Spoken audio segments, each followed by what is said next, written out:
We believe that 24-hour power generation is possible through strategic investment, alternative energy solutions, and effective public-private partnership.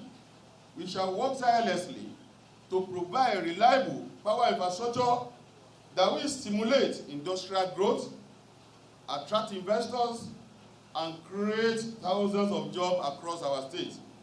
And we try to introduce OE drugstore to boost what we are doing in OEs. And a lot